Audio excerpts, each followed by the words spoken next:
Scottails. Oh.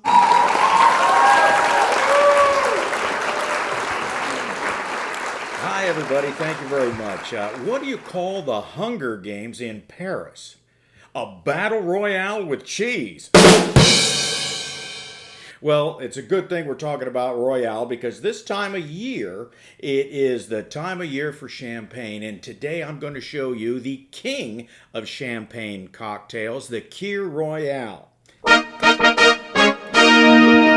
Yes, it was invented in occupied France in 1940. A priest named Felix Kir in Dijon developed this drink because the Nazis had come in and taken all the good red wine.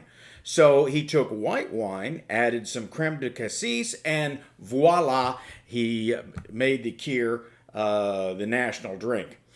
Now, later, after World War II, champagne was added, and that made it the Kir Royale. And I'm going to show you how to make that today. First, we take a champagne flute, which is tall, slender, and we add ½ an ounce of creme de cassis. Now, creme de cassis is made with black currants.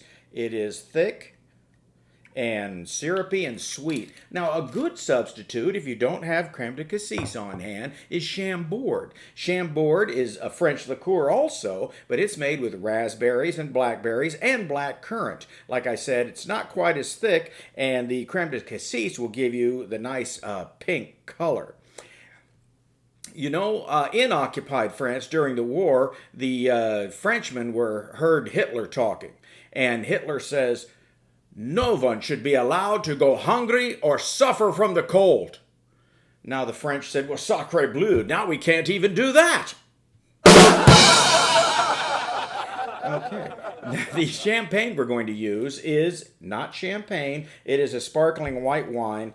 You want a brut, dry champagne sparkling white wine. This is Wycliffe. It is local, a California sparkling wine. And you don't want to have a $200 bottle of champagne, but you don't want to have trash either. So I went to our local wine merchant. I said, what is a good wine for mimosas, for Kir Royales, a nice base? And he told me this Wycliffe is what the fancy restaurants buy for their mimosas. You know, the bottomless mimosas on Mother's Day. Well, so it's reasonably priced, and so I bought a case of it, and we enjoy it. Like I say, it's brut, so it's not too sweet, and it is a nice base for this drink. So then, you've got your creme de cassis. You just top it with a nice dry sparkling wine. And this is what makes Mother's Days and brunches and weekends great. Kir Royales. We just garnish with some raspberries, and you see fresh raspberries float nicely on top. Should we give this a go? Yes! That is lovely.